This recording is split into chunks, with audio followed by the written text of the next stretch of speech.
Est-ce qu'on peut dire que ces critiques sont liées à votre, chirurgie esthétique récente que vous avez faite? Non, non, pas du tout. En fait, moi, ma chirurgie esthétique, je l'ai faite parce que vraiment, voilà, comme je l'ai dit, je voulais pas changer Donc de vous avez fait corps. quoi? Rappelons-le. J'ai fait une, liposuction des cuisses, du dos et du ventre et j'ai fait après une réinjection de graisse dans mes fesses. Ça veut dire que je n'ai pas perdu en poids, j'ai juste remodelé mon corps. Donc c'est un transfert de graisse que vous avez déplacé sur une autre zone, c'est bien ça? Voilà, tout à fait. C'est ce que j'ai fait parce que comme je l'ai dit, c'est pas par rapport aux critiques ou quoi que ce soit, c'est parce que mon corps, je voulais qu'il soit formé autrement et que je prenne beaucoup plus de fesses qu'autre chose. Et non, non, pas du tout par rapport aux critiques. J'ai aussi, lancé, une société avec mon frère qui s'appelle Body Travel.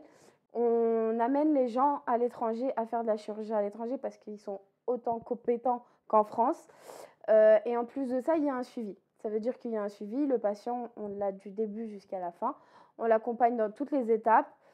Il est aussi hébergé chez nous à Hammamet, une maison, qui est mise, À à disposition? disposition pour, les patients. Ah donc vous chapeautez vraiment toutes les étapes de Vraiment, l'accompagnement vraiment, à la vraiment. Ah chirurgie? oui, vraiment dans tout, c'est vraiment, tout est pris en compte, les tarifs sont très négociables et le chirurgien avec qui on travaille est classé 10e mondial quand même et cette année est passé meilleur chirurgien en Tunisie.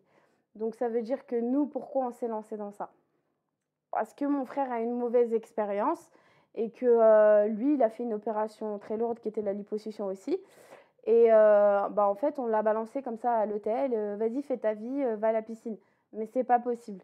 En sortant d'une chirurgie esthétique, on est obligé d'avoir un soutien moral déjà premièrement parce que c'est quand même assez lourd. Quand on se réveille, on a besoin d'avoir quelqu'un à côté Qui de fait ce soi. soutien moral, justement au niveau de votre société? Bah, la plupart du temps, en fait, c'est mon frère qui s'en occupe parce que moi, je suis un peu à gauche, à droite en ce moment. Donc c'est mon frère qui s'en occupe de A à Z. Mon frère fait ça déjà depuis 5 ans, mais n'avait pas de site.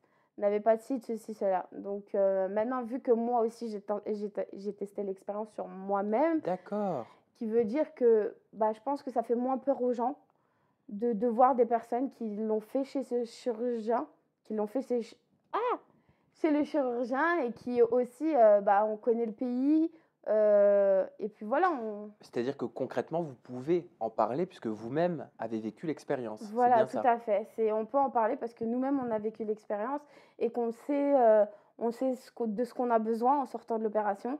On sait qu'aussi, pas forcément, les gens vont à l'étranger parce que voilà, ils ont peur.